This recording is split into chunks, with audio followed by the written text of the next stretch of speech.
Welcome to the weekly Metals, Money, and Markets update for the week ending Friday, July 8th, 2016, hosted by Mickey Fulp, the Mercenary Geologist, and for miningclips.com, I'm Erick Bertsch. Hi, Mickey. Hello, Eric. Well, it was a shortened trading week with markets closed on Monday in the U.S., but when they reopened Tuesday, stocks traded lower, and that was pretty good for precious metals this week. Well, it certainly was. We had a continued uptick of all precious metals.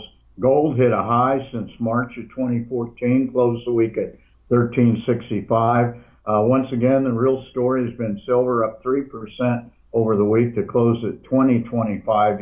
It bounced around this $20 resistance level all week, but we like the fact that it stayed in that range.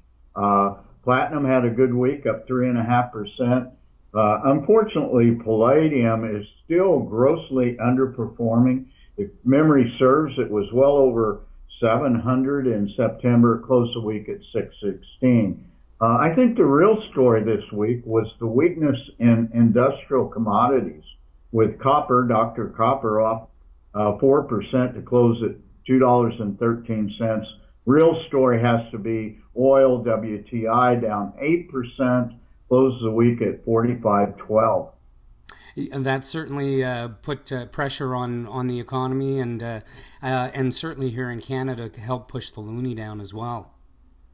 Well, the loonie was off again this week, down less than 77 cents. Going back to oil, though, we still have fundamental problems in the oil business. U.S. imports have jumped more than 1 billion barrels a day, year over year. Meanwhile, production is off an equal amount. There's a movement afoot in the U.S.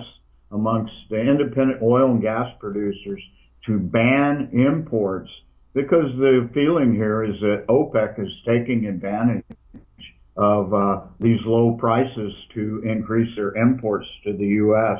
At the same time, the Middle East sovereign nations there, because they can't pay their bills with their social services, are going into huge debt. And this includes Saudi Arabia and even the non-OPEC oil producers in the Middle East.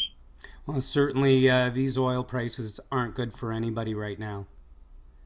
I don't think so. And moving on to currencies, we saw a fair bit of movement there as well. Well, U.S. dollar was up again. Closed the week at 96.28. I'm looking at our chart. This is the first time it's closed above 96 since before we started doing this show. Meanwhile, the euro was off an equal amount, closed at a little less than $1.11. The real story, I think, here, Eric, is the pound hit a 31-year low in the wake of Brexit, and also the yen hit a 2-year high. It's about 100 right now to the U.S. dollar, which is pretty unusual, and it's really bad for Japan. With an export economy, the strength of the yen has to be a big concern in the Bank of Japan at this stage. And moving on to markets, the bulls seem to have all-time highs set in their crosshairs. Well, it's kind of interesting. We had the downturn at the beginning of the week and rebounded quickly. Dow closed at 18,147, up 1%. S&P 500 well over 2,100 again. 2130 it closed. It's kind of interesting. I don't know if the bulls have it in control. We just keep hitting these plateaus over and over again. I saw a graphic today.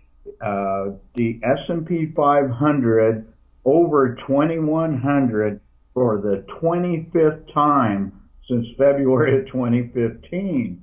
But it doesn't seem to even get much higher than that. So don't know quite what that means.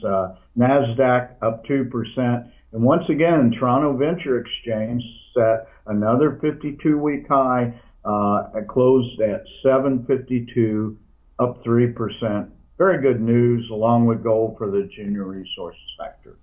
It certainly was. Let's hope that continues on. I'd like to thank you for your analysis this week, Mickey, and looking forward to checking in with you next Friday. All right. Thanks a lot, Eric.